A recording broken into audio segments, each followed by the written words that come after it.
Morning folks, and as you can see we are on the off. We are all packed up. Stuart's had a fantastic night's sleep. I didn't really hear much snoring last night either. I don't think it could from me either. So we're leaving the campsite.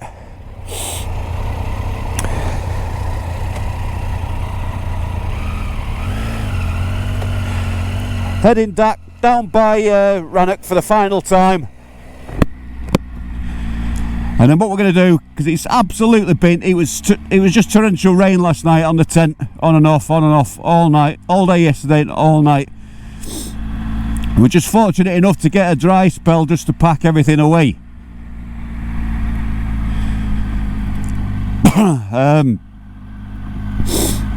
And just literally in haste get it packed up on the bikes.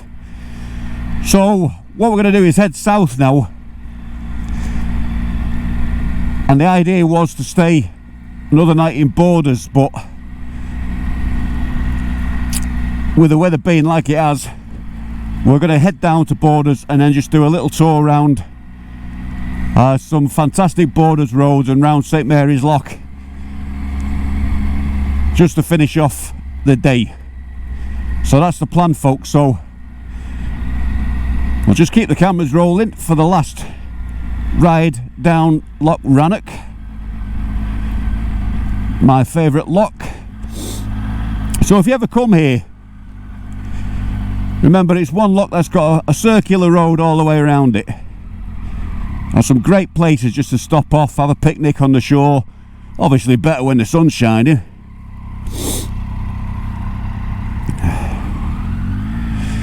And it was funny because I was talking to the lady who runs the camp here. It's Forestry Commission, and she actually heard us when we had about 20 bikes, was it 18, 19 bikes last year, I can't remember now, roaring round the loch and past the campsite, and her and her husband could hear us from last year. She still remembers it, so that was quite funny.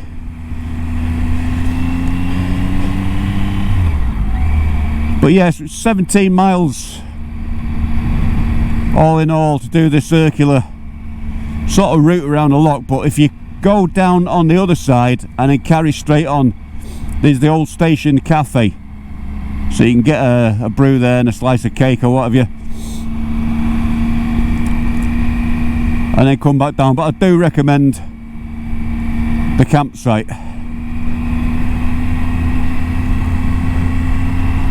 Works out about £10 a night plus your bike. £10 a night I think, and it's £2 per vehicle, at 12 quid a night or something like that. So cheap and cheerful, but obviously a hell of a lot better on a sunny day or a sunny week. And it's typical that it looks as if the weather is improving as we're coming to the end of this adventure tour.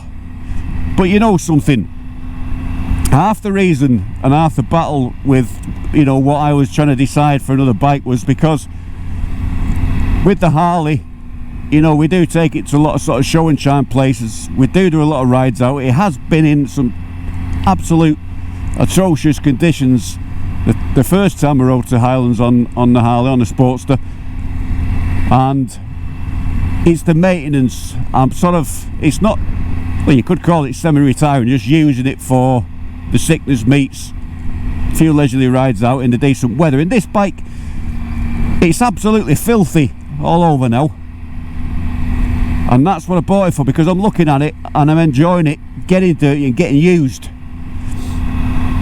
and that's why I got this as an option. And not only that, for touring you understand these bikes a lot better and what they're designed for. I totally get that now. And comfort wise, you could ride all day on it. Yeah, I've still probably, I could maybe do with a touch on the bars. I feel like I'm leaning forward, but that's not a bad thing, because when you're on the twisties, you're already in that leaning position, you know what I mean? You're pushing on the bars just at the right point. See, like now, just a little twist, and if I think it was higher, it might take that away, I don't know.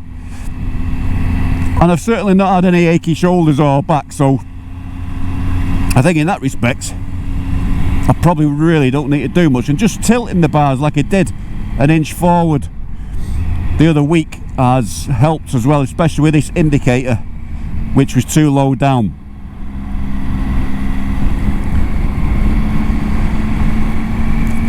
And the other thing as well, because Stuart's Benelli, and he's absolutely thoroughly enjoyed riding the Benelli, so I'll just give that one a talk over while I'm here. But he's on road tyres. I mean, I'm on, you know, road bias tyres. There's a little bit of a tread on them for a little bit of light trail work, but the lane we did yesterday, you know, it handled it no problem on them tyres. And obviously the TRK has not got all your rider modes on it. It's just, it is what it is. So price for point, okay, you're not going to do any serious stuff on it, but it's nice for him to show that bike doing that for some of the viewers that are watching this series purely for the Benelli. And I must admit, it's a bonny looking bike as well with it. So there's the last view of the main head of the lock with a Pebble Beach. And you wouldn't believe, and I was going to do this the other year, I actually thought about swimming in there, but but I have seen that lock where it's been like a mill pool and the water looks so clear and the sun's shining down on it. So it just shows you how the weather can change your perspective of things up in the Highlands.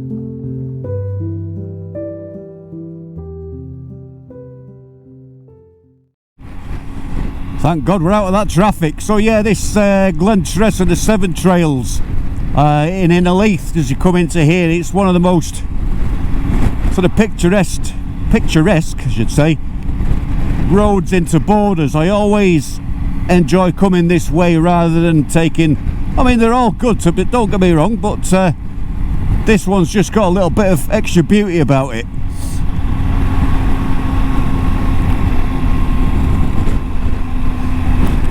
Go Ape, and then the Seven Trails, the Glen Tress Forest Park.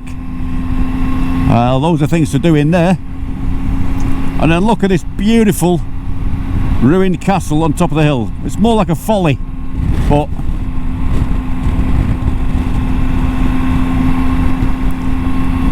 with a fantastic border scenery in the background, which is what we're going to be riding soon, just to finish off the tour. So we always class this bridge as the start to like the Borders trip from here. So from Innerleith and over the bridge to St Mary's Lock, it's 21 minutes, it's only 12 miles. But this is where the Borders roads come into their own, and they're so amazing. I mean, look at these views.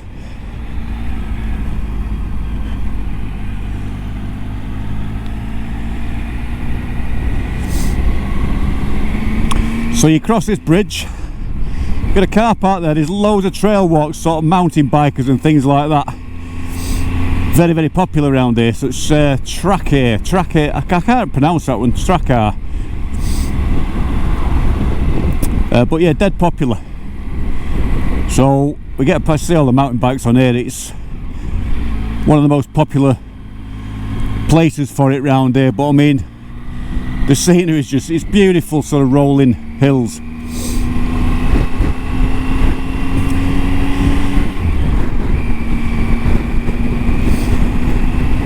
So we turn off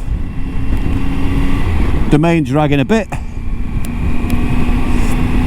can't believe the weather. It's 14.5 degrees. I mean, it has been up to that a couple of occasions while we've been away. Look at this here, old gatehouse. But I think at the next stop I'm going to take the waterproof. So we've been wearing the waterproof trousers, and I tell you what, I've got these ex-military waterproof trousers on, and the Gore-Tex, I think about 25 quid off eBay, and hands down they beat the shit out of a lot of dedicated motorbike waterproof trousers or over trousers, and it saves wearing your textiles being too heavy. So we've come a long way from the Highlands this morning, but I always enjoy this. Never run straight down the 74 and miss this. If you can do, that's why we did the A9, take a little bit of motorway down, pass through Edinburgh, and then take the A702 road down, and then this links onto the B709.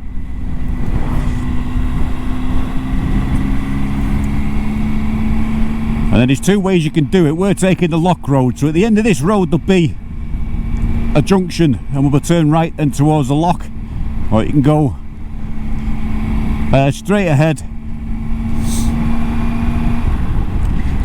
and that takes you over a few of the hills and into what I call Defender Glen. We named it many years ago. We used to camp there with Land Rover. We've done that with Sports and Sickness when we did the Highland Fling a couple of years ago, and then that's a fantastic road through to Hoyk, and then you can take the A7 then to Carlisle back home. So there's two ways to do it. I think we're just going to go and do St Mary's Lock because we missed it last time.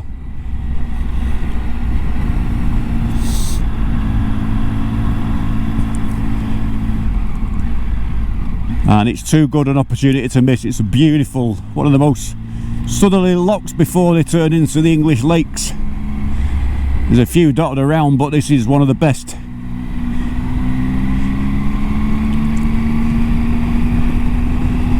And this is your typical Scottish Borders B road. Absolutely just perfect for this sort of bike. So get yourselves down here and enjoy some of this.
Brilliant road straight ahead, so I do recommend you do this route and explore up there first.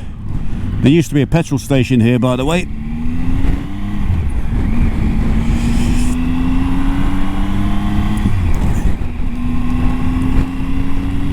And then a few more turns and then the lock should come into view.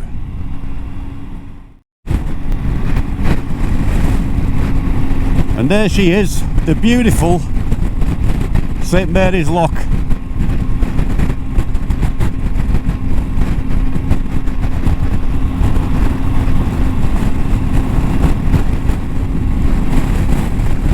Now without the wind, again I've seen that like a mill pond.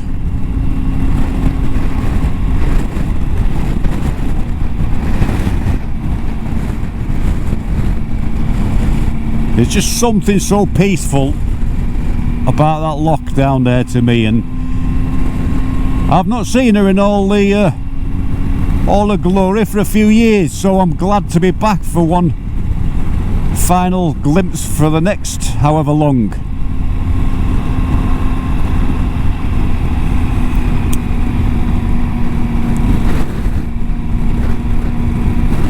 it always draws a sense of completion to the journey, and always a sore point, I think, when you miss it. So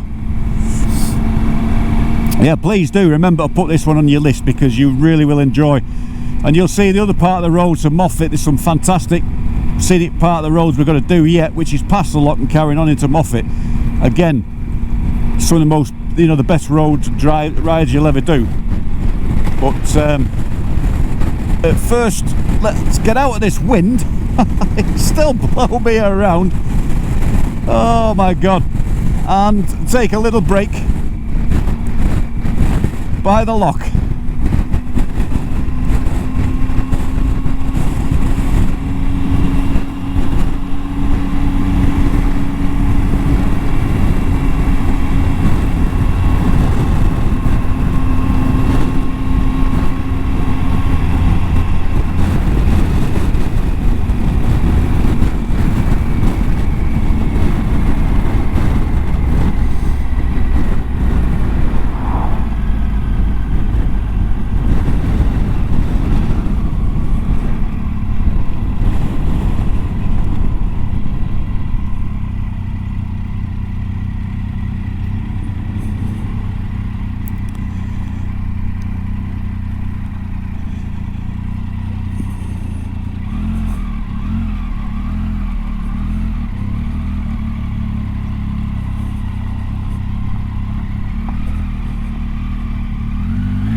So that, folks, is the beautiful St Mary's Lock, and had a great talk with the ranger earlier on. I wish I'd have recorded it, actually. She's a very amusing lady, Karen.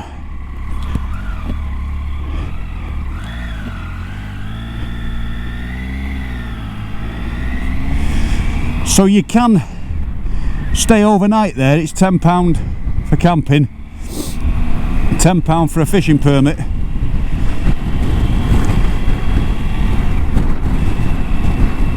But apparently the pub isn't what it used to be, so we'll leave that one there for now. But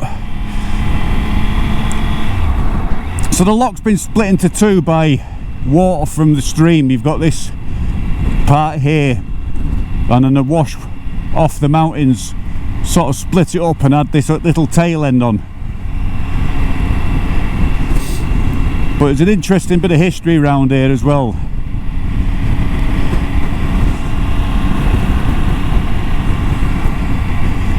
So it's handy to know about the camping, because I was never sure, so it's always handy talking to the rangers, and they put you right, so you know in the future, if you're doing it again, what's good to do without breaking the law, so to speak. But yeah, this is one of the best roads out you'll do from Borders, in my opinion. And as I said earlier, there's two or three out which all head back, one to the A7, and this one's straight back to the 74 and then back down towards Carlisle. But we've missed this one out on a couple of occasions. But then there's a little secret up here which, oh, that wind. I nearly didn't put the drone up in the air because of the wind, the howls that are coming through, but surprisingly it did alright. I didn't put it up to its full altitude or over the lock though, just in case, because it was it was struggling to keep itself steady.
And then we just walk up that hill and then you can see it.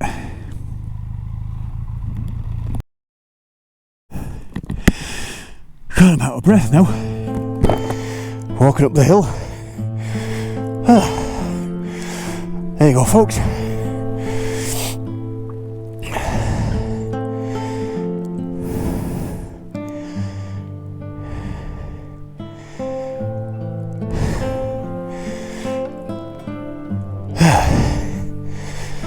What do you reckon?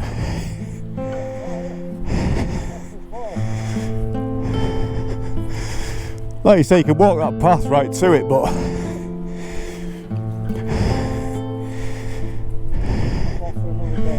yeah.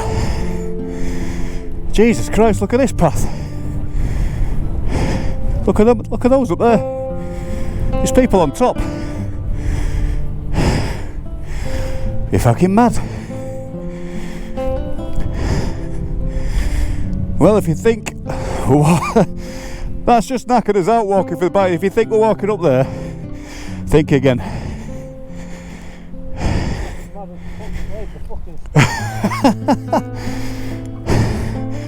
Yeah, imagine going into work one day, so what's your job today?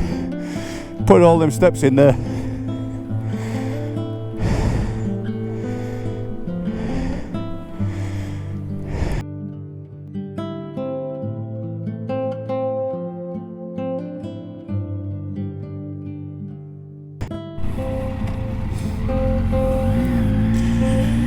So someone's put the banners up to finish off the tour. You can see up there as we're coming through the finish line for this year's tour of the Highlands and Islands. Imagine if that was the case, with a beer at the end of it. So we're just coming off from the Borders Road now, and we're not too far from Moffat Centre, which is a cracking little town if you ever want to just park up and walk around there. Plenty of cafes and gift shops and whatnot. So we've just got a few more twists and turns along this valley floor, and then it's back on the highway for ALCHEMOTO and Stuart. We've completed, by the time we get home, we'll be over 1,000 miles over how many days? 7 days, something like that. So it's not been too bad. We've made sure we've had a great amount of mileage and a great amount of rest to go with it, so you're not overdoing it.